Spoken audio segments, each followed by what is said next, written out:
Hey everybody, it's Jason from the Texas Gun Vault 2. I'm out here in the garage tonight. Just got home from work. It's almost 8 o'clock and I left the house this morning at 6:30. So Wednesdays are just my super long day. I just got back and poured myself a beer. And so because I'm drinking alcohol, I have no firearms out here on the table to talk about or show you. However, I can still talk about guns, right? So that's what I wanted to do. I have a few things I wanted to talk about. Three things, in fact, if I can remember them all. And sometimes I start making these videos talking about whatever, and I'll forget something. So I'll see if I can remember all three. The first thing I wanted to do is kind of do a follow-up on yesterday's video, where I talked about ammunition, Arms Corps ammunition, 230 grain 45 ACP ball ammo, on how it wasn't running well in my Colt lightweight XSE 1911 lightweight Commander. And I was trying to do a range report on it, and I talked about the poor performance, the poor groupings I was getting with it. And I had some great comments because I asked you guys for help because I'm not really a ballistician. And I know a lot of you guys do reloading and study ballistics a little bit more than I do. And had some great ideas. I know some people said, hey, you need to compare different ammo in that gun. And I think I'm going to do that. I'm going to go back to the range with some different ammo, and I'm going to reshoot the range report. And I'll use the footage from that and the original footage I got and see what kind of results I get. So I think Craig had asked me to do that. I think that was a great idea. So I just got to go back to the range with that Colt again and try it again. So I think I'm going to do that. I also think I had Matt say in that in the comment section that the full metal jacket rounds, the ball ammo, might not have been keyholing, but instead was ripping the target. And I thought about that, and I should have taken pictures of that target because it did seem like it might be ripping. However, when I shot hollow points, 230 grain hollow points, I was getting perfect circles on the impact, and it wasn't ripping. So is that something that's typical that you guys discover, that hollow points won't rip the paper, but ball ammo will? Because I don't think I've experienced that in the past. So maybe it wasn't tumbling, but if it wasn't tumbling, the accuracy was all over the place. And then there was a lot of people talking about how they've used the Arms Corps ammunition and they've had similar issues that I was experiencing. So it looks like there just might be some issues with that kind of across the board. And someone also brought up a good point that maybe that Arms Corps ammunition is designed specifically for the Arms Corps or the Rock Island, was it Rock Island Armory? Not Arsenal, Armory, 1911s. So maybe that's the case. But I'm going to go back to the range with that Colt and try it again, I guess. So the other thing I wanted to talk about was somebody had asked me in a I guess yesterday's video, or no, sorry, it wasn't yesterday's video. It was a video I made a while ago, but they posted the comment yesterday. It was about the amnesty registration of those pistols, and I was talking about the nationwide injunctions that are currently in place. And I get asked this question a lot. What are my predictions or thought on what's going to happen to the amnesty registered guns if the ruling goes in the pro-gun favor and says that the ATF pistol brace rule was unconstitutional? And it's a good question because on the form, when you get the approval, it said the conditions, it says approved with conditions, and the conditions was pursuant to whatever the number of that rule was. And I interpreted that as the waiving of the tax, because in that rule, it talked about how in that amnesty registration period, the tax would be waived. And so it was approved with that condition, and that's why the application did not have a stamp on it, because you didn't pay a tax, but the application was approved. But also I could see where this is approved based upon the constitutionality of that rule. Now you have to realize, and I've said this in the past, we kind of live in a post-constitutional republic in that just because something is either tradition or there's precedent or it's in the Constitution or there's a law doesn't mean that's actually what is enforced or what is in practice. There's many things on the books that are like that. And that could be a bad thing because if we have rules that are enforced that aren't in the Constitution or aren't, in law, then what's the point of having law? The government can come after you for whatever they want at any time, right? And that's how tyranny grows and gets out of control. So the question is, once again, what's going to happen to those amnesty registered pistols?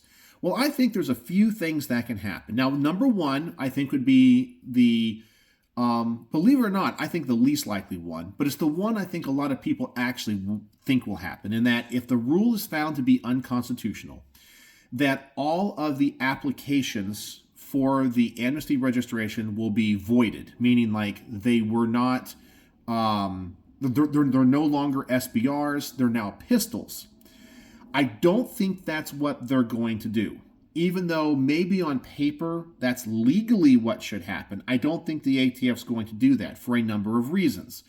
The first reason is all those guns in the future, when they get transferred, if it's not because of a death or any of that, an inheritance, it will get transferred on a Form 4, which means all those guns will have a tax paid on the transfers in the future. So the government, of course, is going to want that money. So why would they take all those guns off the registry when they can make money on that in the future? Number two, the insidious one is, of course, they like to have as many guns on a registry as possible. So even if the rule is found to be unconstitutional, they're probably going to say, well, we approve the application. We can't take them back now. No takesy-backsies. And you will still have the gun on the registry because they want to have them on the registry. So they're not incentivized to get them off the registry, if that makes any sense. I'm sure, though, what you can legally do, by the way, this is an option that you can take, is that if the rule is found to be unconstitutional, you can delist things from the NFA. I've done it before. When I had a Special Weapons 5 MP5 clone that was an absolute, or the receiver was an absolute piece of junk. Absolute piece of junk. When I had the HK parts taken off of that and put on a different build, I had the people that were building that gun follow the ATF protocol, and they cut the receiver in 3 places at the diagonal where you're supposed to. So the receiver itself, that original terrible receiver, was destroyed. So I typed up a letter to the NFA branch. I said, what happened? I said, I took the parts off of this receiver. The receiver was cut by this gunsmith. The serial number was this. And I had a Form 1 application, or originally an approved Form 1, but this is no longer a gun. Can you please delist it from the NFA? About a week and a half later, I get something in the mail. It was a official form saying this is to notify you that firearm, whatever, with a make and model serial number, has been delisted or removed from the National Transfer and Records Registry, or whatever it's called. So that gun was removed and no longer associated with me, okay, because the gun was destroyed. The receiver doesn't exist anymore. So because you never paid a tax, it's not like you're out anything. You can delist that gun from the NFA if you want to. So as I said, if it becomes an unconstitutional law or rule, you could just write this letter, say what the serial number is, blah, blah, blah, tell the NFA to delist it, and they will delist it. It will be removed from the registry. But then you can't have a stock on it anymore. You can't have a vertical foregrip on it. You have to put it back into its pistol configuration. So that is an option that you have. But I really think that the ATF wants these things, and they can do whatever they want. It does say, and this is one thing I talked about in my original videos when all this stuff happened, that people completely overlook, is that in the National Firearms Act and the Gun Control Act, I think it's more specifically in the Gun Control Act of 1968, there is a provision in that says something to the effect of the Attorney General of the United States is granted power on their discretion to offer amnesties as they see fit. So essentially, like when they passed the Gun Control Act, they said, hey, we're going to have an amnesty for all of these guns that came back after World War II that might be war trophies that would be categorized as machine guns that they know troops had or veterans had. So they opened up the registry, amnesty registered, no questions asked, and they had a bunch of machine guns that got registered in 68. They've done this with other firearms in the past as well. What was one? The street sweeper shotguns in the 1990s. Those revolving cylinder shotguns. They said, oh, they're no longer shotguns. They're now AOWs or something of that effect. So the Attorney General opened up the registry and said, you can register these guns legally. You don't pay a tax. And people overlook this, that the Attorney General, at the discretion of the Attorney General, is legally allowed to offer amnesties and to waive the tax. It is in their discretion to do that. I mean, literally, the Attorney General, let's say Trump gets elected, whoever his Attorney General is, he has the authority to go, I open the registry because Congress has authorized me to open the registry, tax exempt, you can amnesty register anything you want. Now, are they going to do that?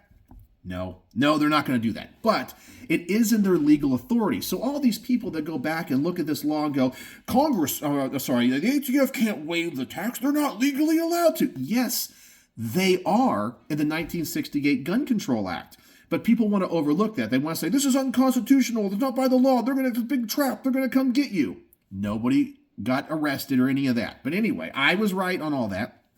All those fears were unfounded. I even made videos where I cite the law.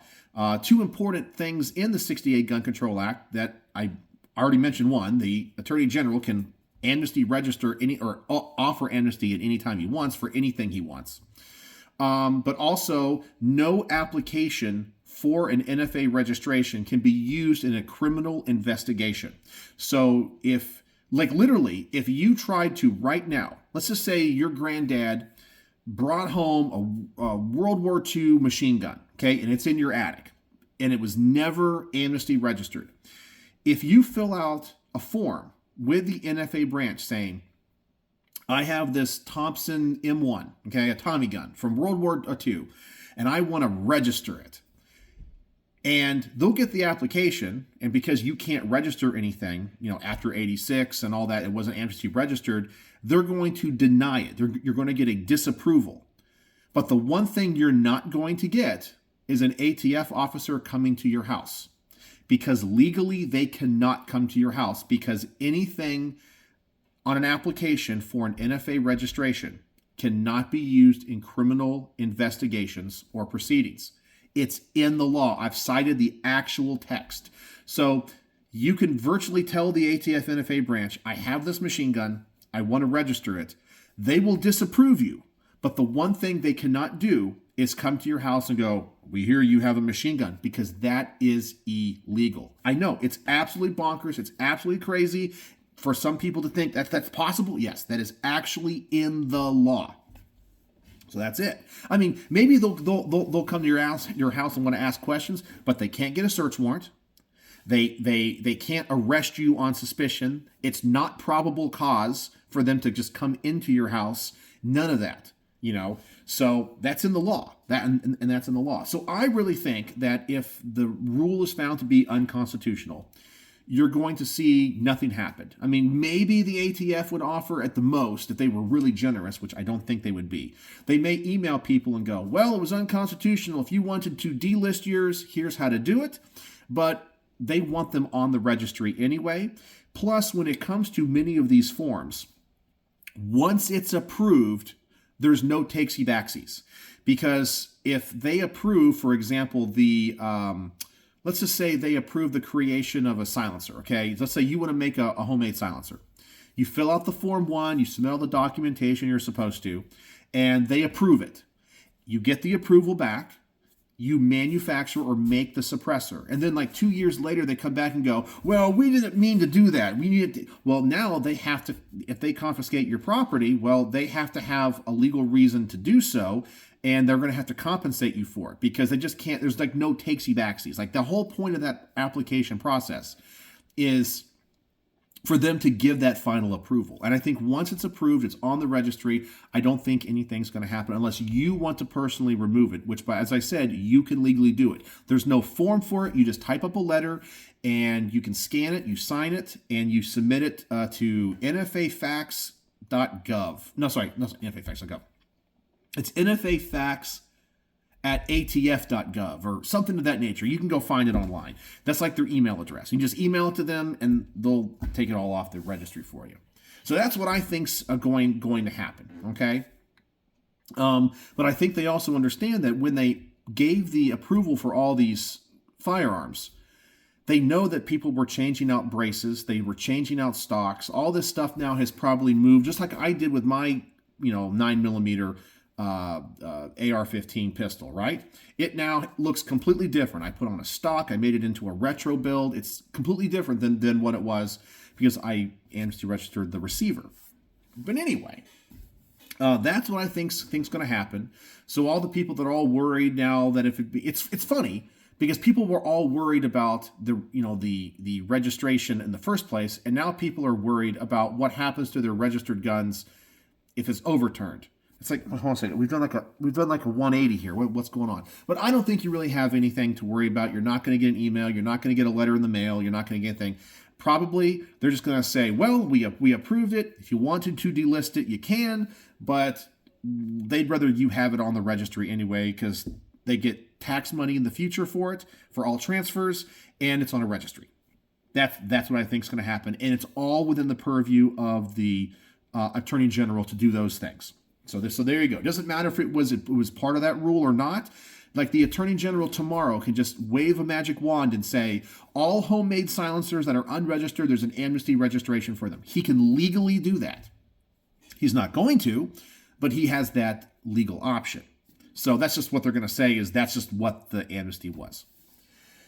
All right, so that was that. That was answering the viewer question. And by the way, if you guys have any questions for me, and you want me to go in depth on them and answer those, I will answer those in these videos. So just type it in the comment section below. If it's something I want to talk about, I'll make a video on it. If it's something easy for me to answer, I'll answer it in the comments. So now let's talk about the third thing I wanted to talk about. I guess I'm just in a talkative mood tonight. And it's one of those things where I'm probably going to piss off some more people because a recent comment I got on one of my videos was somebody that said, oh my gosh, here's Jason just making another video about hating other gun owners. I don't hate other gun owners. It was like one of my videos where I was talking about the ignorance of a majority of gun owners and that they don't even know what the laws are. And I'm not saying they're bad people. I'm just saying why there's all this misinformation out there. But he was like, well, you obviously hate gun owners. I'm like, well, first off, why are you watching my channel? If you don't like my content, you don't like my opinions.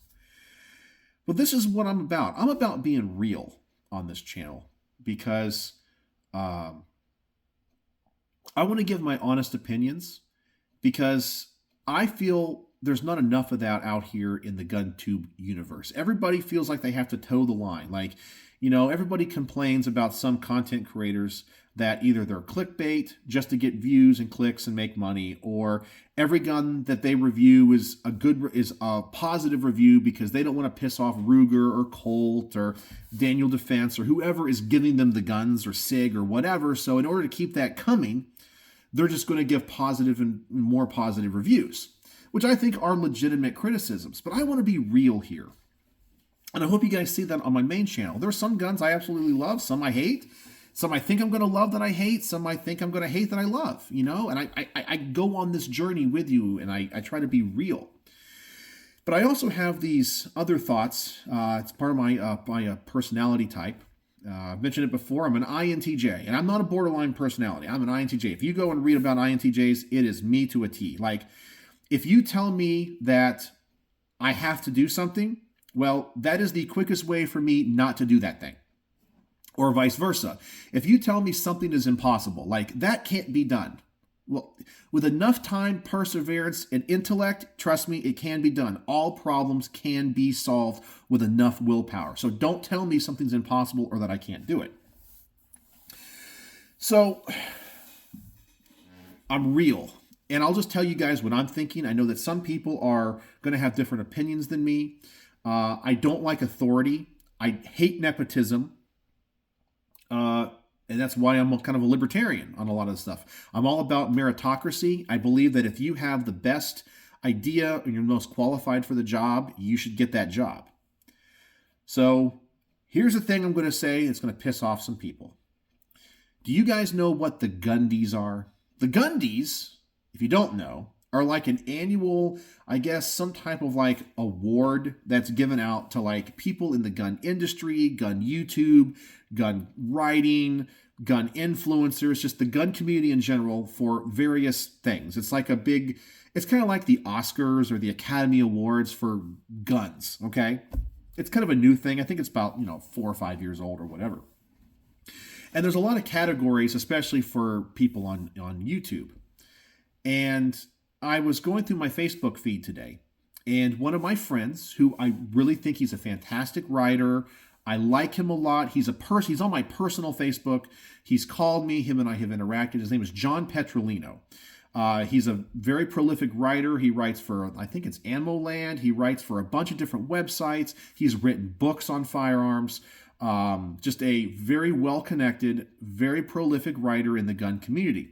And on his page, which is called The Pen Patriot, he mentioned that he was nominated for a Gundy for Second Amendment activism, I think is what it was, in like one of the categories, which is great. I'm glad, because he trusts me. This John Petrolino, he really works hard to be a Second Amendment advocate, and he's a very good Second Amendment advocate.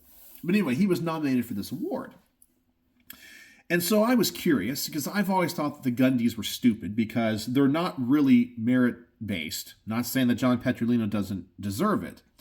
But if you go and look at all the people that win these awards, it's like the same person will win a different award every year. Like, Garantham, last year he was the best gun tuber. And then this year he's like the best video. It's just like, they just do a round robin of every category, because you can't have the same person win every single year. And essentially, it's like a big, I was about to say something really inappropriate and dirty, but I shouldn't say that. It's like a big, let's just say a big circle of people all, Anyway, you guys know what I'm saying. They're just self-congratulating each other. That's all it is, okay? To me, it's an absolute joke, because the people that I think are actually the best never get nominated. And it's all about showboating. People that have the most refined content or the most attractive or whatever are the ones that always get nominated and win all these awards. Like, for example, one of the categories is, was it best, or was it most influential female or something like that? And so if you go over there, and by the way, you guys need to go just Google it, look it up, look up the Gundies, and you can look at the categories and who's been nominated and who wins and all that kind of stuff. Go to the one that's like the most influential female in the firearms community. You click that, and it shows you last year's winner, which I think was it Lena Michalek? Okay, I mean, great shooter, great competition shooter, just one of the best female shooters in the world. But then you look at the people that are nominated, okay, for this year. And the entire list, okay, I shouldn't say the entire list. I'm going to say 90% of that list are extremely easy on the eyes, busty, scantily clad. And I don't mean that they're necessarily showing. They're just wear very tight, revealing things, And I'm thinking to myself, really? Like, I mean, I understand that sex sells, and that,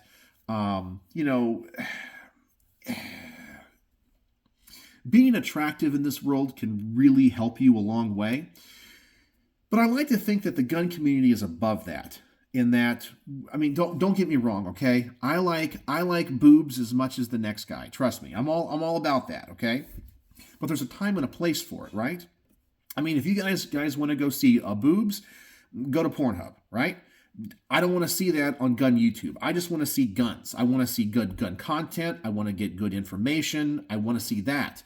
For me, it lowers the discussion. It makes the gun community look more immature and animalistic when it's just gun bunnies. It's like, I hate those videos where it's like some girl is shooting a gun. She's wearing something very low cut. She has, big old boobs. She's like, oh, ha ha ha, I'm reviewing this machine gun. Look at me shoot this machine gun. It's so, and she tells something stupid about that we all know, like, oh, the MP5, one of the shots is shooting. And she shoots it, and of course the camera's like right here. You see the gun, but it's obvious what they're showing is like the cleavage. And then they go into slow-mo, and you get to see all the boob jiggle physics, you know? I mean, we all know what that video is about, okay? It's not about the MP5, okay? It's not about the MP5. It's about the double Ds. That's what it's about. But I think it lowers it makes us look bad. You guys know I'm all about making the gun community look good and raising the discussion to the next level and being more sophisticated. But let me get back to what I was saying. 90% of the girls that are on this nomination list are all very easy on the eyes, okay? And I'm thinking to myself, there is no way in the world that those are honestly the best girls on GunTube. I am sure that there are females that make amazing content on YouTube for firearms that are Second Amendment advocacy, gun reviews, maybe do videos that are tailored towards women about concealed carry or options for women or things that I don't even consider because I'm not a lady, so I don't think about, but they make content geared for fellow ladies, and I'm sure it can be very informative. It can be very educational. It can be high quality. It can be edited well. It can be just chock full of just good information. But they don't get the views and they don't get recognized because maybe they're just average looking. They're just one of us, I mean, let's just be honest. If you go over to the guys' side, you'll have like Hickok 45. Let's just be honest. Hickok 45 is not, he's not whoever's. I don't even know who people consider attractive as a guy. I mean, who's a sex symbol? Pierce Brosnan, Daniel Craig, I guess. James Bond is what's coming to mind there, I guess. But he's not that, right? George Clooney. He's not George or Clooney. So, or Tom Cruise. But you look at the guys, you're like, oh, it's a bunch of average looking guys, right? You go to the girls, they're all like in makeup and cleavage and all that kind of stuff. And I'm like, that's not realistic. So it makes me feel like it's a joke. The Gundies are a joke. Now, when it comes to Second Amendment Second Amendment advocacy, guess who is nominated in all these different categories? Yeah, the Armed Scholar. And you guys know he is one of those guys that just, it's like nails on a chalkboard to me. Because all of his stuff is clickbait. It's deceptive titles, and he says absolutely nothing. Everything is groundbreaking, breaking news. Supreme Court 6-3 decision strikes down this, and it really doesn't. And it's just a joke. It's an absolute joke. And then you see who wins. Oh, Garantham won this category last year. He's going to win this year in a different category. And next year he'll win another category. It's a joke. I just kind of find it. It's silly and stupid. And I was curious what you guys thought, because I hate awards. I hate the concept of awards because the people that actually get the job done, the people that are actually the best at what they do, often are not the ones that are recognized in the industries. Like even in the world of professional music that I'm in music education, there's been a trend the past 15 years that there's been, and I think it's great that, for a long time in the world of brass instrument playing, it's been a male-dominated world. But there's a lot of great female brass players out there. And in the past 15 years, there's been a lot of female brass players that have, won big positions at conservatories and symphony orchestras and so forth. But there's something that most of those ladies have in common. And it's the same thing that I see with the Gundies. While you see average, middle-aged, normal guys like myself with a dad bod, every lady that wins a job with a big, they're all easy on the eyes. They're all young and they're blonde and it's just like, really? So the only people that can play brass instruments well that are female are young and attractive? I know you're trying to get the virtue signaling points, but I'm sure there's other ladies out there that can do the job probably better that might not be that good looking. That's what I think. I think the same thing is for like the gun world. And then the rest of it is just, it's like, I know I'm kind of rambling on here. to give you an idea, too, about good quality content. One of my favorite channels, and unfortunately he doesn't make a lot of content anymore, it was Tean Outdoors, I think his name was. He's a guy from, I think, Tennessee. He did all these great videos on ballistics and different loadings of different manufacturers of ammunition. His videos were very dry in that it was just factual based. He did like ballistics gel tests. He would do chronograph tests and so forth. Kind of boring stuff. But man, did I learn so much from his videos. Like, I thought they were fantastic because it was just absorbing information like crazy. But he doesn't win any of these awards because he's not out there like Grand Thumb, all kitted out and has the deep voice and, you know, really attractive and all that. He's just a regular, this Tean Outdoors is like a regular dude, you know? I don't know. To me, it's all a joke. It's all a joke. And I find it funny. And I know some people in the comment section are probably going to say, Jason, you're just saying that because you're jealous.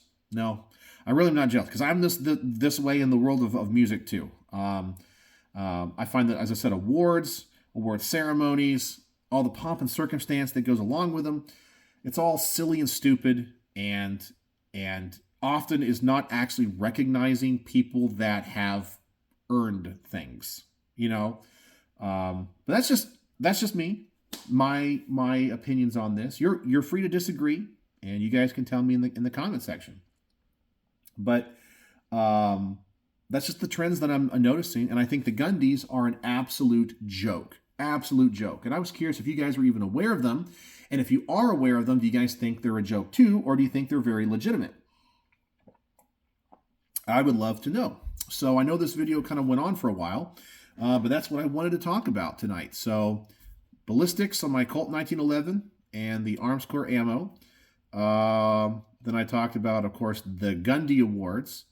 And then I answered a question about what I think is going to happen with the amnesty registered guns from the pistol brace stuff if the rule is unconstitutional. So there you go. So that's all I want to talk about.